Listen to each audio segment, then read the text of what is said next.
Good evening. Welcome to a special edition of Northbeat. Tonight, we mark 1 year since the beginning of the extraordinary, unprecedented 2023 wildfire season. And I'm standing where it all started, the Katlo First Nation in the South Slave region. It was here that the first evacuation of the season was called, the start to a chaotic, frightening summer that would take the life of an NWT firefighter, that would take the livelihoods and homes of friends, family, and neighbors, and would force more than 70% of NWT residents to flee. Tonight, we look back at what happened and forward at what's to come, starting right here, right now, on the Katlo First Nation.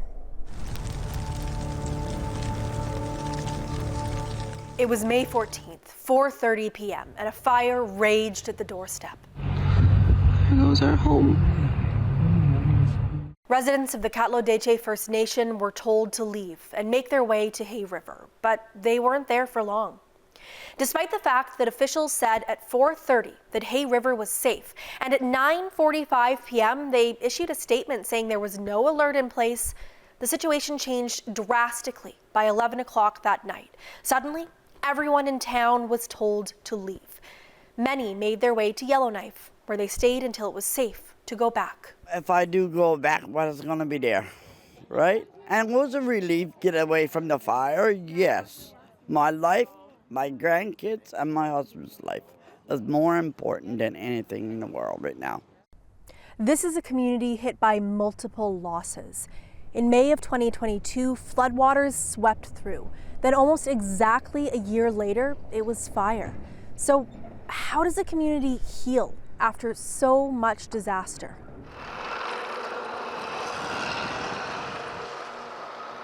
Here's one way: new homes popping up amongst debris from disasters past. KFN lost more than 20 homes between 2022 and 2023. Residents are living in federal housing and hotels across the NWT, waiting for these homes to be ready. The first ones came early this year and more followed.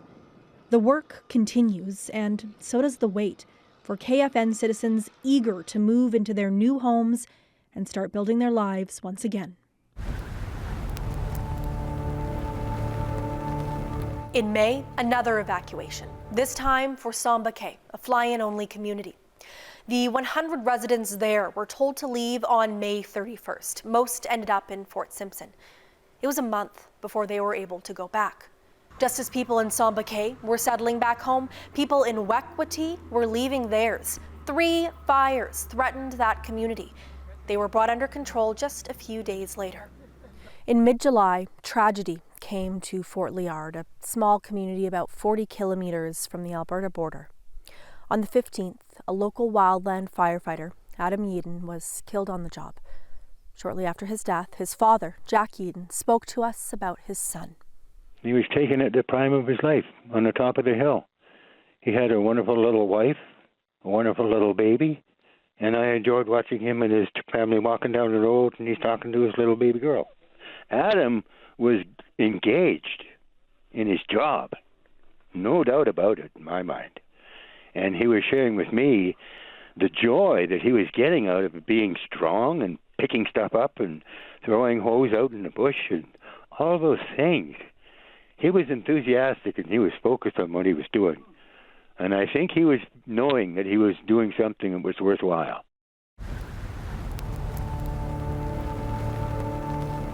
On July 24th, an evacuation was called for Ray and Edzo, the 2 communities that make up Betchikol. When that happened, the fire was about 25 kilometers away, but it moved quickly, burning right up to Ray. And just days after the community evacuated, officials reported 4 homes had burned.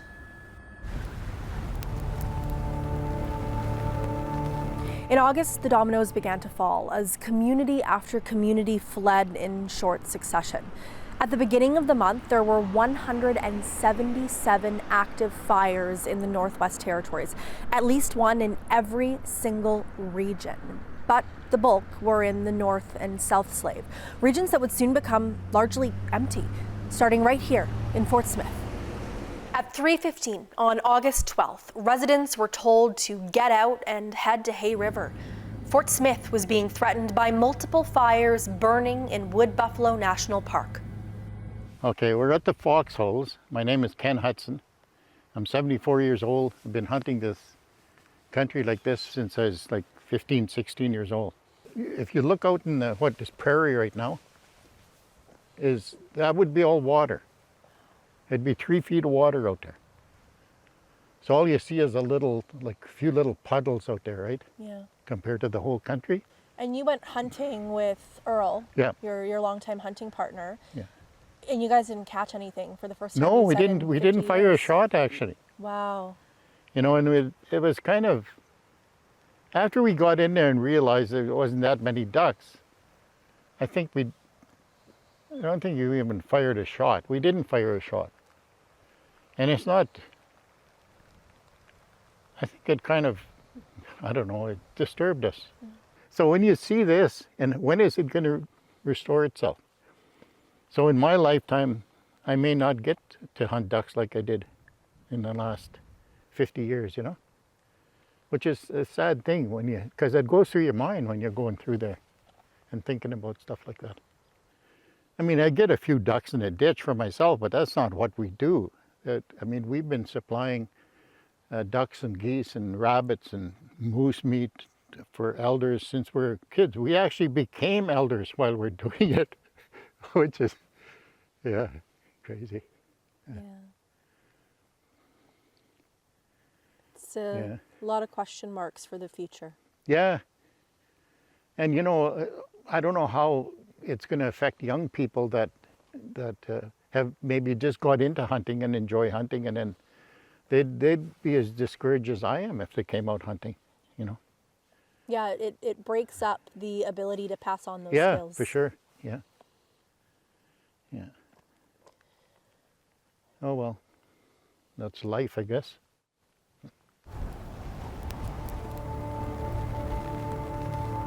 One day after Fort Smith residents were told to leave, they got the message again. This time, Hay River wasn't safe for anyone. On August 13th, there were a series of evacuations. 1:57 p.m., Jean Marie River. 3:04 p.m., the highway to Fort Smith closes. 3:05 p.m., Hay River, the Katlo-Deche First Nation and Enterprise are all told to leave. When the alert came out, there wasn't much detail, just leave now, go to Alberta, wait for instructions. A frightening situation with little information to go on. My name is Sandra Lester, and we're at Patterson Road.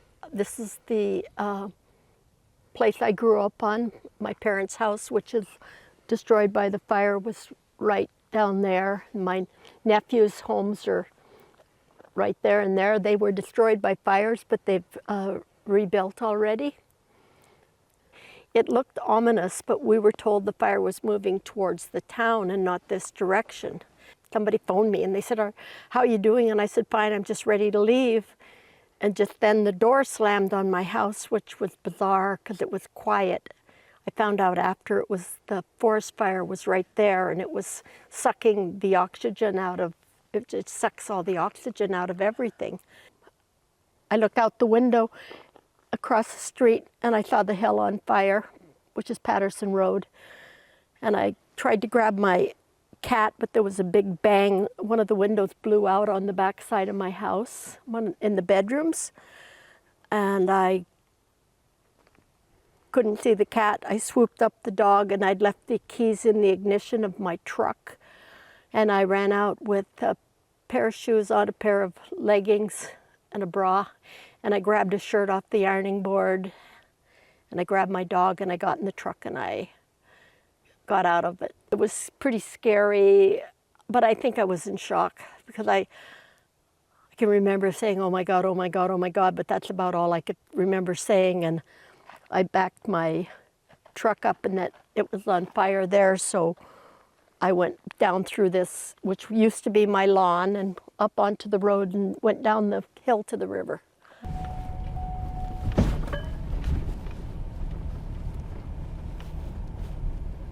So you basically watched all of this just go up in flames. Oh yeah, and then this was all in flames too, and we could hear the sawmill being different things in the sawmill blowing up. You know, Danny say, there goes this, there goes that. But all of this was on fire, and the wind was just like, the embers were coming at us, and they looked just like, looked like they were this long, because the wind was blowing so hard that they looked like long shoots of fire, but they were just one ember blowing so fast that fooled the eye. But all this just kept burning, and then this just died down, and it didn't come over the riverbank, as you can see. Yeah. Then we sat here for a couple hours, and then we thought, well, we'll try to go up. So he disconnected his work truck. We thought we'd take the work truck up, and we got up there. The fire was still too intense, so we backed down again, and then about an hour later we tried, and we could get through. Then we drove into town. We got as far as what they call the Pine Point Junction, the road to Fort Res and Fort Smith, and the RCMP were there, and they looked at us and they said, "Oh, we thought you folks had died." We go, "Oh, thanks." But we registered ourselves as okay, and then we came back here, and I got my truck, and I went into town to try to phone my children to let them know I was okay, because they were frantic. And in the end, I have a new house now, and it was a fixer-upper, and I fixed it up, and I'm happy there. And I guess I could say I don't miss my house, because I miss everything that was in it. You have to be optimistic. You have to say, yeah, tomorrow's a better day, and I'm happy where I'm at now. I don't have any memories in that house, but I guess I'll make new memories. Those flames did this, consumed almost an entire community. It's a haunting reminder of the wildfire's speed and power. But in this hamlet, there's also hope. Oh, look, there's toys that made it. There are still treasures to be found at Natasha Cleary's home. Her youngest children discover colorful toys in the burnt-out landscape, improbable remains from a devastating wildfire. The little ones don't understand as much, but my oldest is having a really hard time. Every time we drive by here, she cries, and it's pretty tough. This is all that remains of the Cleary home after fires ripped through Enterprise in 2023, destroying the hamlet in a few short hours. People are not finished grieving, and grieving changes people. Natasha's mother, Tammy Neal, also lost her home. She now lives just over an hour away from her beloved hamlet, rebuilding but missing what was lost.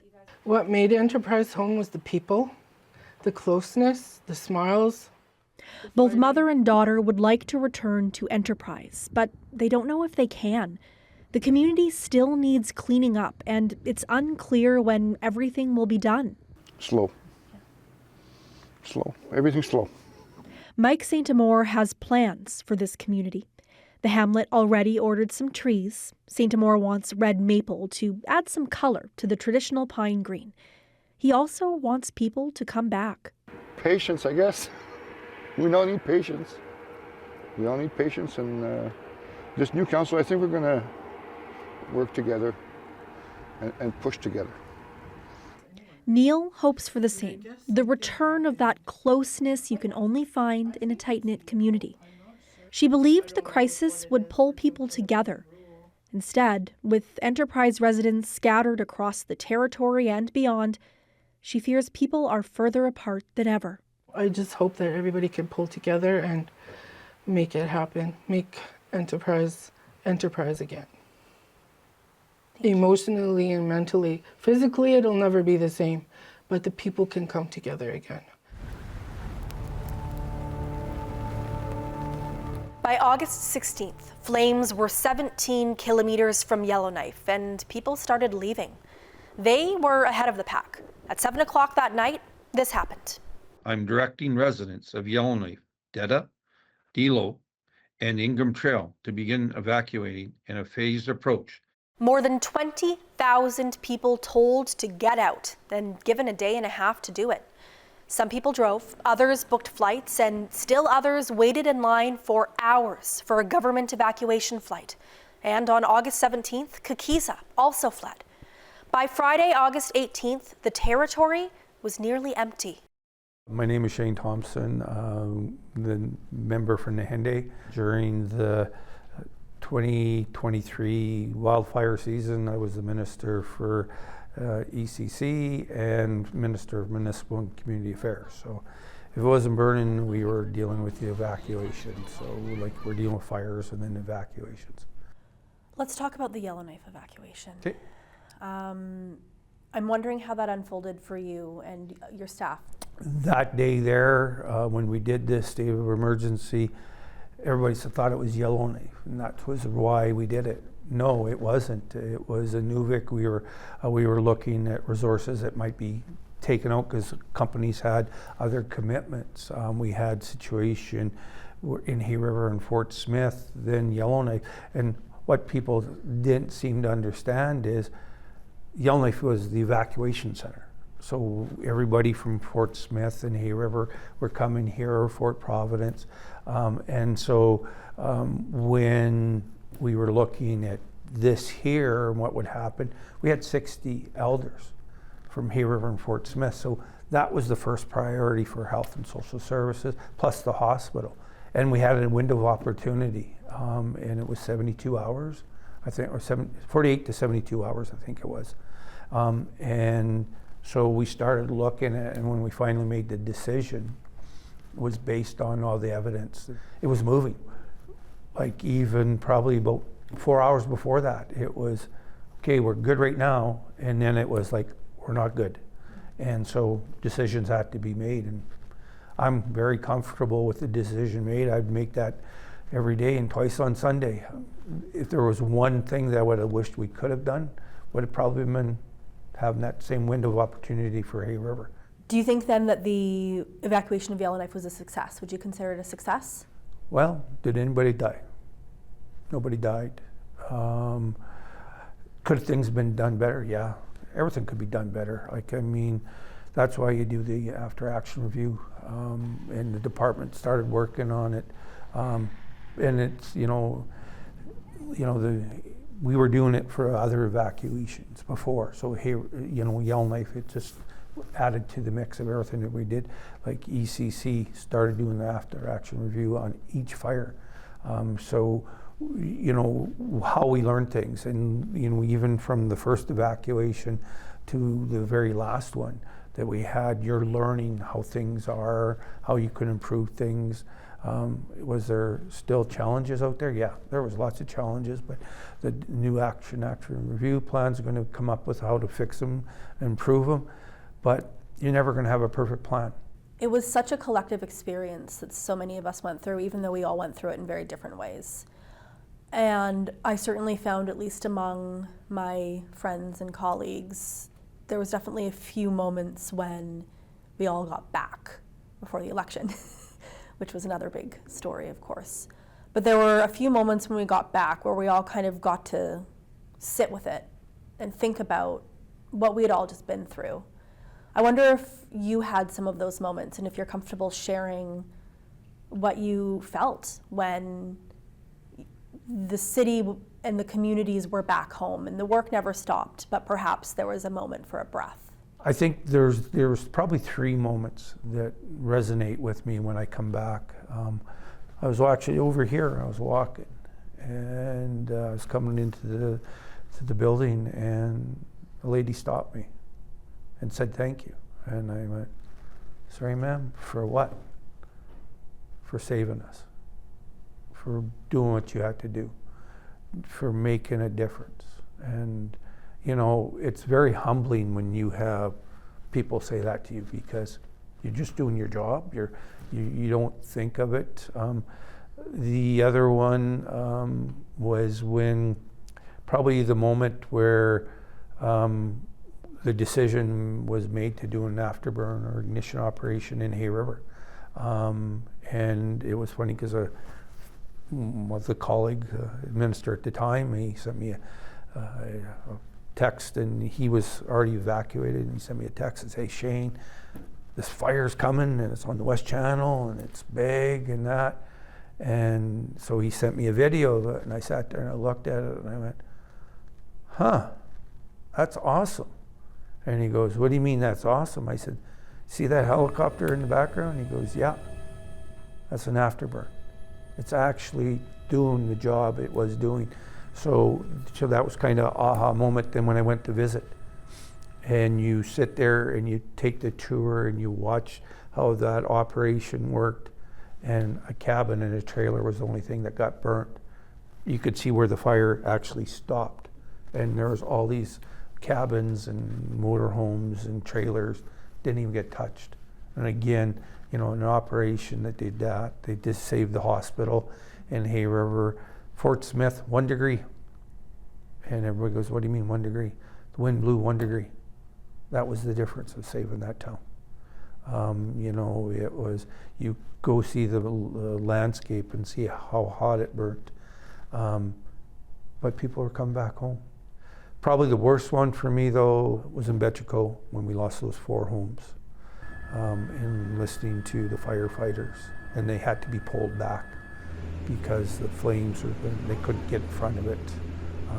And the devastation that they felt, that they were, you know, letting the community down. So Betchico, Sumbakay, Enterprise, you know, KFN, you know, those are devastations that you sit there and you look at, and you know, you wish you could have, couldn't. So those are probably the aha moments that I hated the most about it. And then getting the call that one of the firefighters died in my riding. And I knew him, but I knew his dad even more. And here is, I did his member statement on him, and it's kind of his eulogy. He wanted to be a firefighter so bad that he tried to get on the firefighting crew a year earlier than he was allowed to, you know. And so, you know, those are the sad moments that, you know, you can't fix, but you live with it. But it comes all down to the fact that, you know, you look at the fires that were across Canada and how many homes or people that were killed, and we were fortunate.